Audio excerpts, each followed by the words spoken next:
mark in this match, and so far it's been pretty even. Moose had the early going, but Hamill now slowly chopping down the giant oak that is Moose. Here the Moose does have the fan support here. KT Hamill, since he's turned his back on the fans, has lost a lot of fan support that he had for many years here at Empire.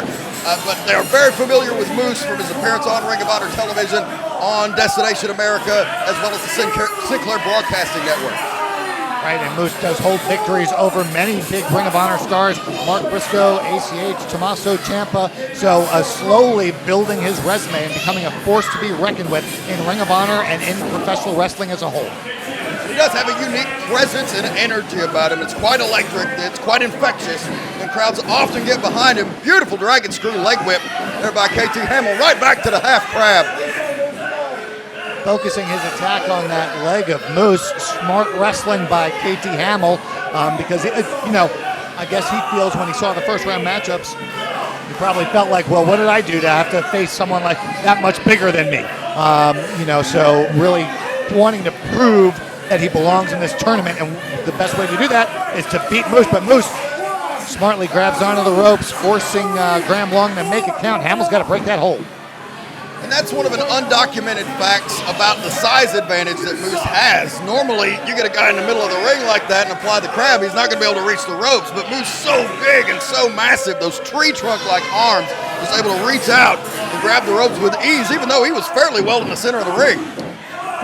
And now Hamill just got that knee to the throat of Moose. Referee Graham Long calling for the break, but Hamill slowly trying to wear down the big man. Oh, comes down hard. Now goes for the cover. Deep leg grapevine, but Moose kicked out of that like he just had his finger on it. Now Moose back up to his feet, but Hamill right to him in the corner with those shoulder blocks into the midsection of Moose. Now just a big right. And we're going for the Irish whip again. Moose reverses, the power takes over once more. Hamill dazed in the corner. Moose tries to charge, but you can see the attack of KT Hamill on that knee has worked to perfection as Moose collapses in the center of the ring. This could be it right here. That leg gives out and Hamill comes in with a knee. Moose now in a world of trouble. Focus on that knee, and Hamill with a big kick to the back.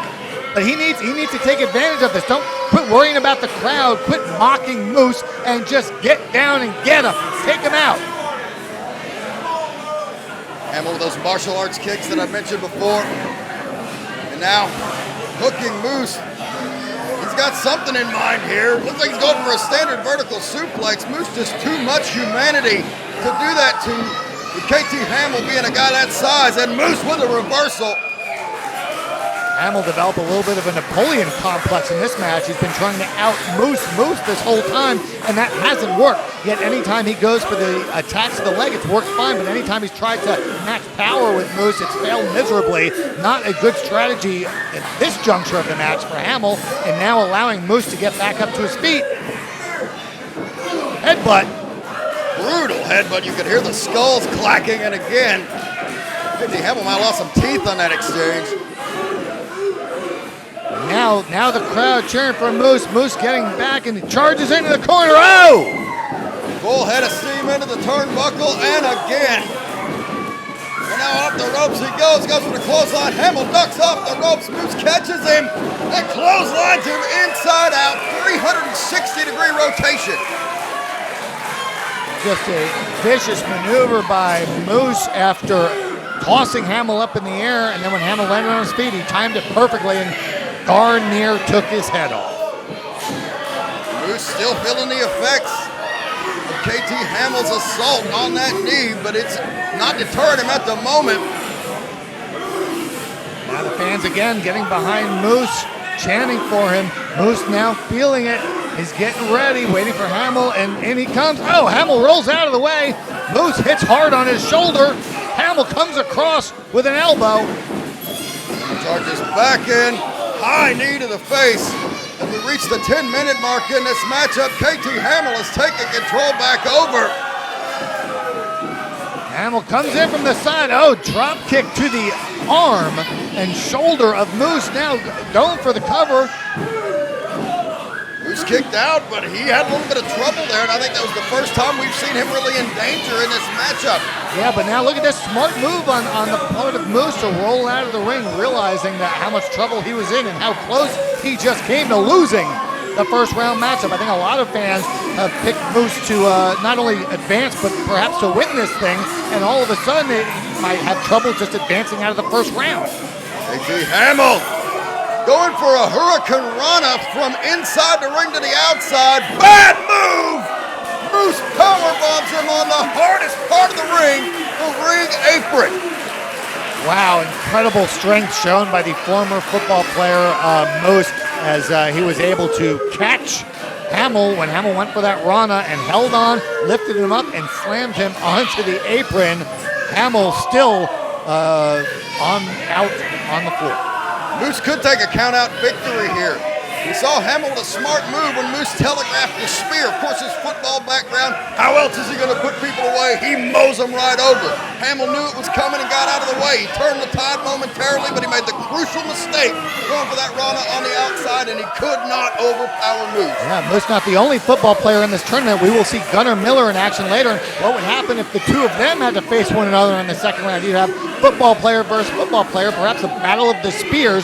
We'll see what happens, but first, Moose has to finish off KT Hamill. Looks like he's going for it here, but no, Hamill kicks out and down, shoves Moose in. Oh, drop kick right to that leg.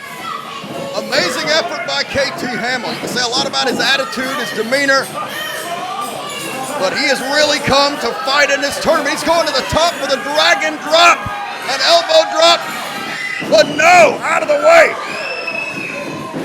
And there's the spear. Spear just destroyed Hamill. In for the count, 3 count. That's it right there. Graham Long making the 3 count. It wasn't easy, but Moose advances. But let's see how that leg is as he gets up to his feet. It seems to be buckling a little bit, but let's go back to the replay and take a look at that spear one more time.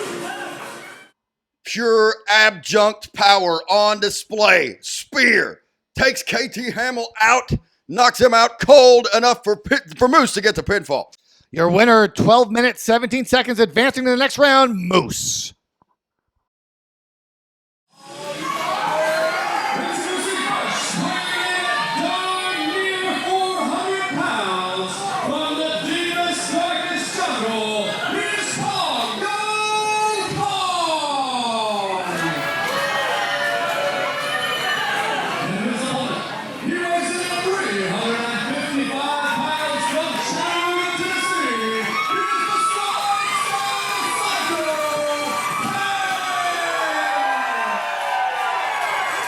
Old-fashioned horse battle right here in the first round of the Scenic City Invatational. Personally, the matchup that I am looking the most forward to, Al. I think when the tournament organizers released the first round matchup, this is one of the two that fans across the world were drooling over. And this is a first-time matchup in singles competition between Tank and Congo Kong. As a matter of fact, they've only been in the ring together on one other occasion, and that was just a couple of months ago when they were on opposite sides of an 8-man tag team match. But now, finally, the two locking up one-on-one. Two of the biggest bulls you might ever see inside a squared circle locking horns, and neither man giving an inch. As you can see, this brutal collision in the middle of the ring. Tank a little bit shocked that he's so used to being able to maneuver his opponent across the ring, around the ring, and Congo Kong just is barely budging. And Tank's giving it all he's got. Finally, Tank grabs a headlock. See what he can do from here. Both been well-traveled athletes, been all over the country, all over the world in some respects, but here, this is Tank's house. He has competed in the Chattanooga-Rossville area for many, many years, and this is where he's got the most fan support of anywhere in the country. There you can see the collision. Neither man budging once again from the shoulder tackle. Yeah, this is the irresistible force meeting the immovable object. Tank going in for a shoulder block, and Congo Kong says, All going nowhere. That time, Tank actually knocked back a bit. Goes for it again. Tank ducks the clothesline. Right there waiting on Kong's clothesline over the top, and Kong lands on his feet. Wow, that is a 6'6", 400-pound man falling from the top rope to the canvas, but now pulls out Tank, and now they're going to go to battle on the floor. And I expected this. Both men, well-renowned brawlers. Congo Kong from the deepest, darkest jungle. Very little is known about his personal background, but he is a savage in that ring and outside of it at the moment. An absolute beast, a former IWA Mid-South heavyweight champion. He held the title for almost a year. Also a two-time Extreme Wrestling Federation heavyweight champion and a Midwestern champion as well. He does have a tournament victory in his resume. He won the 2011 Price of Glory Cup in Coldwater, Michigan. Tank has several tournament victories, but all in deathmatch tournaments for IWA Mid-South. Oh, shoulder first into the post goes Tank. Kong got out of the way. Not an easy feat for a man that size, but shows the quickness. Sent Tank's shoulder first into the guardrail, and now I think we see that one competitor may have a clear-cut advantage for the first time in this fight. Yeah, now Kong finally seems to be on top now.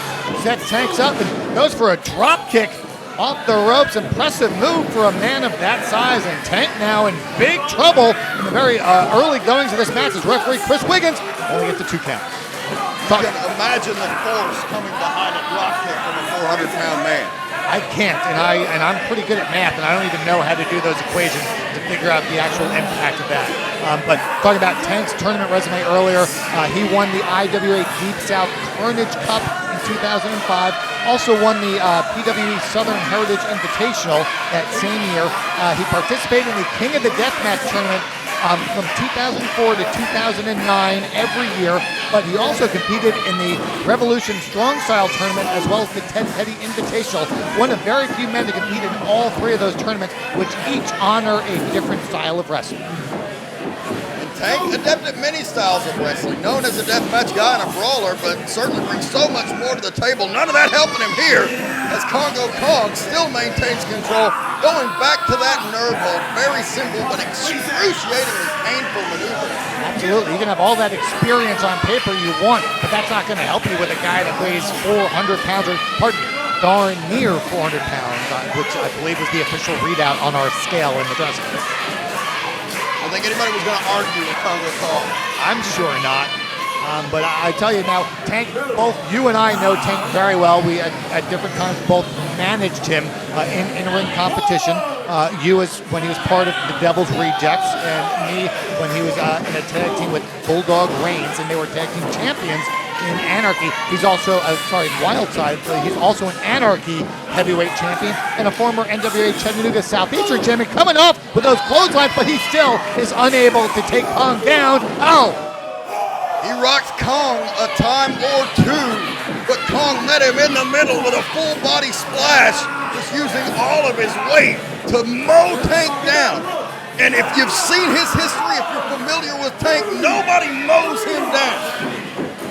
Now Congo Kong just going after the referee when the referee tried to get him to break the hold.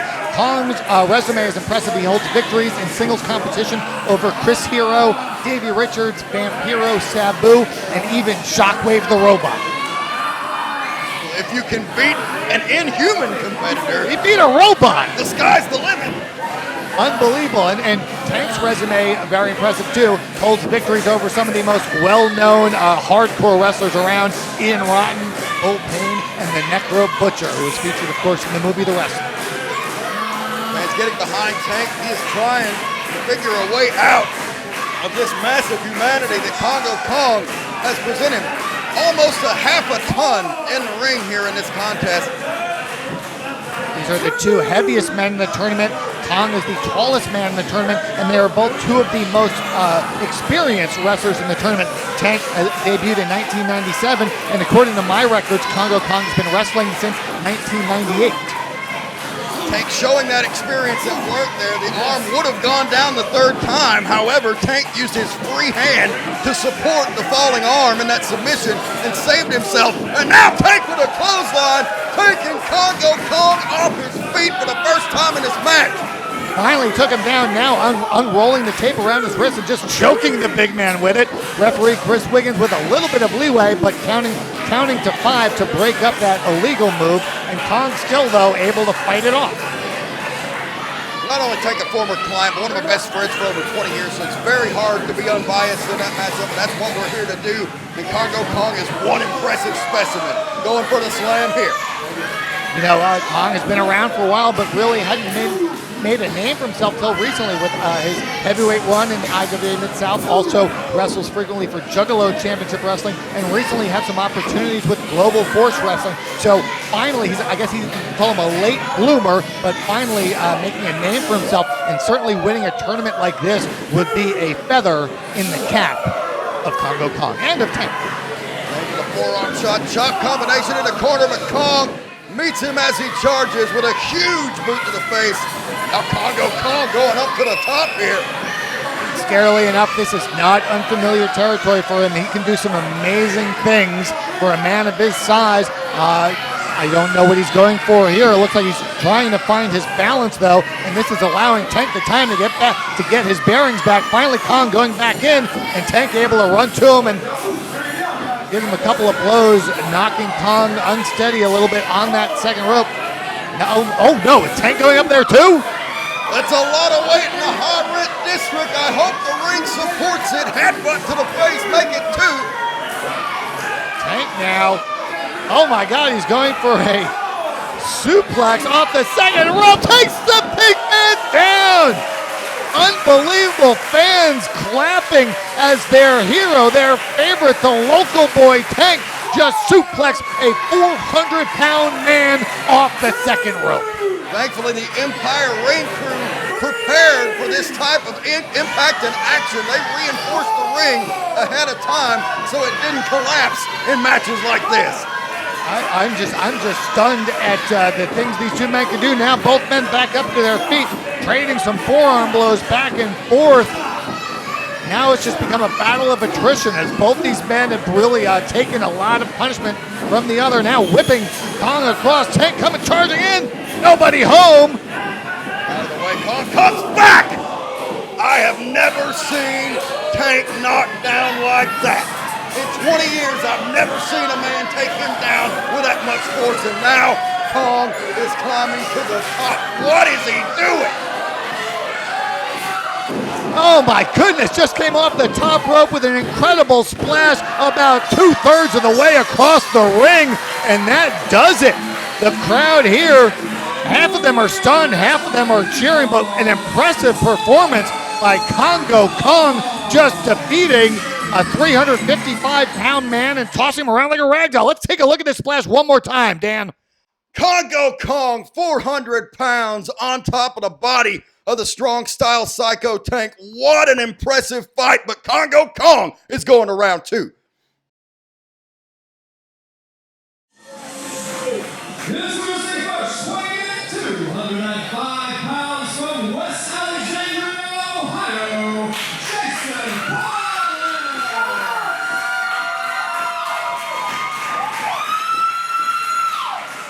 And his opponent, weighing in at 213 pounds from Charlotte, North Carolina, Caprice Coleman.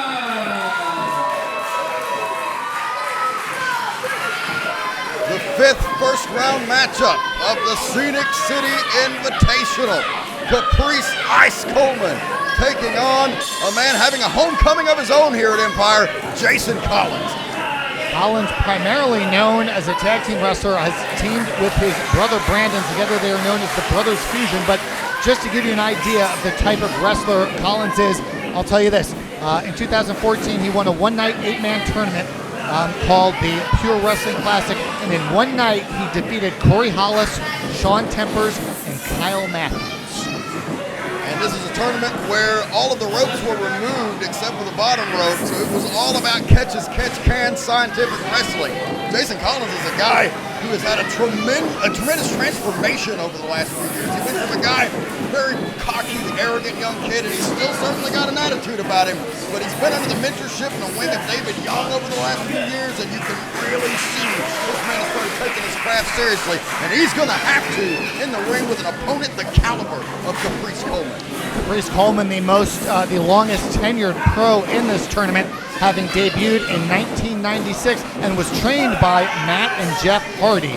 Caprice Coleman, known throughout the country in his recent stint with Ring of Honor. He's looked very impressive and definitely looking to win this tournament and continue to extend a very impressive career. Coleman continuing to deny rumors that he is a vampire, given that we've known him for 15 years and he hasn't aged a day. Looks incredible for his age, and also interesting to note that outside of the ring, he is an ordained minister at the First Baptist Ministry Church in Southern Pines, North Carolina, also at the World Worship Church in Charlotte. Just incredible wrestler, but more to the point, an incredible human being and a great guy outside the ring. He is. Coleman is a world of positivity, and that's very much needed in the wrestling industry.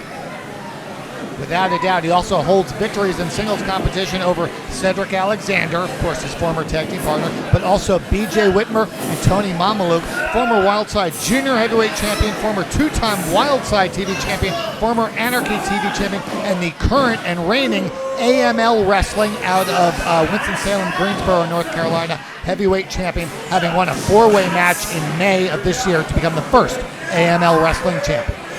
Look at this quadruple grapevine here. Several times Coleman almost had Collins pinned, and Collins couldn't get out of it. He was just barely rolling the shoulder.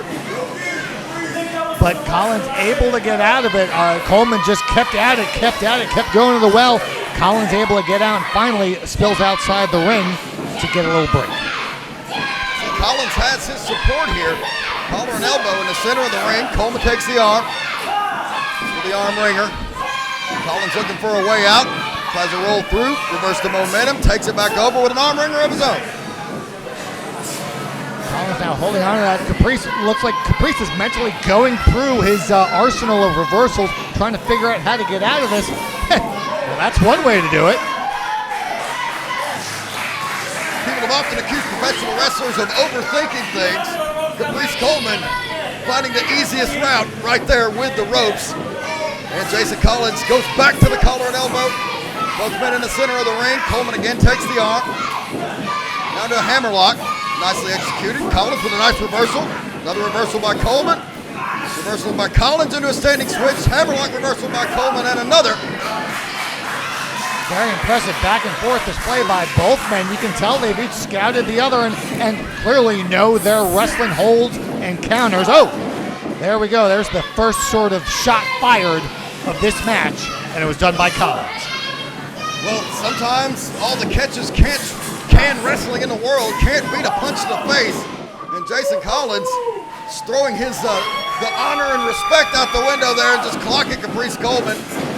Beautiful leapfrog by Coleman and a deep arm drag.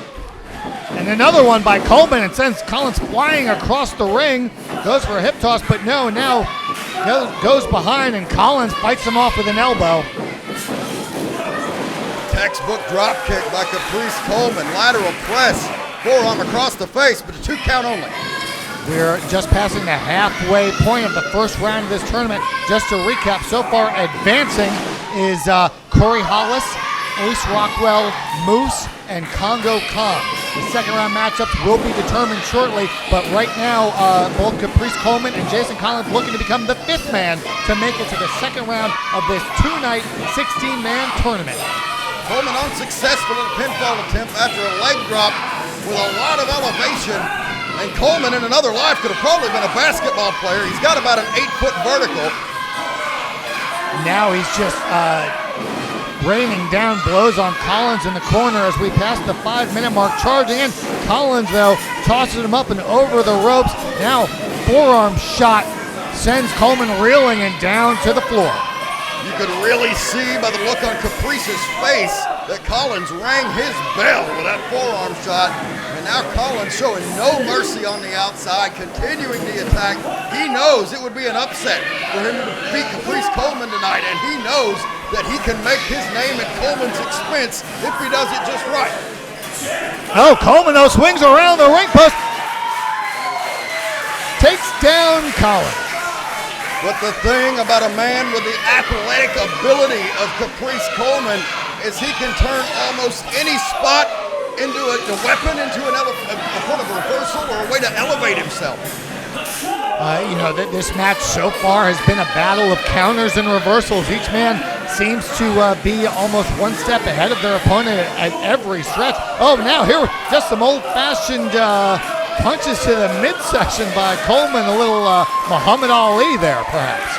Well, if you've ever heard Caprice Coleman, used to call himself the show-stopping, crowd-popping, pulse-pounding heart racer, the handsome face heartbreaker, the show-enough coldest brother alive today, clearly influenced by one Cassius Clay, Muhammad Ali, but Collins cuts him off right as he's getting into the ring.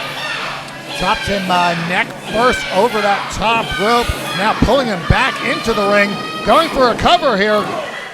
Hooks the leg, but only gets a 2 as referee Brandon Bailey right on top of the action. Caprice Coleman on the mat, Collins above him now, going for his next move in his game plan, has his hands around the throat of Coleman, but actually on the trapezius muscles. Yeah, he's working those traps. I guess it's a double nerve hold, really. You can see the expression on Coleman's face. This is a very painful move. If you know the pressure points on the human body, you can do an incredible amount of damage with just one finger. If you don't believe me, ask any of my exes. Coleman looking for some support here, and he's got it. Elbow to the midsection, and another. Collins, again to the base of the skull there. And you'd mentioned earlier that's a very dangerous spot to get hit. Right there where the brainstem connects. A lot of serious damage beyond just the physical that can take place there. Beautiful knee drop by Collins. Yeah, we talked about earlier in this tournament, we talked about Ace Rockwell's concussion history. Also some problems with whiplash. So definitely have to be careful of what goes on inside that ring. As now Collins out just takes it to the mat. And Collins now very impressive so far against the much more experienced Caprice Coleman. Collins is a fast learner. He's very much been an adaptoid in this matchup. The last time he had Coleman down in a similar position, Coleman powered up. So what does he do this time? He grapevines the arm, limiting Coleman's options in terms of getting out of the hole. You know, you can do all the research you want ahead of time, but when you're actually in the match, you need to adapt, you need to learn, you need to examine what your opponent does. Now he throws Caprice off, but Caprice with a kick. The midsection now comes off the second rope. Big splash. High in the air, Coleman goes for the lateral press. Only a 2, ducking the clothesline. Coleman goes for a clothesline. Collins ducks and nails him with a flying neck breaker.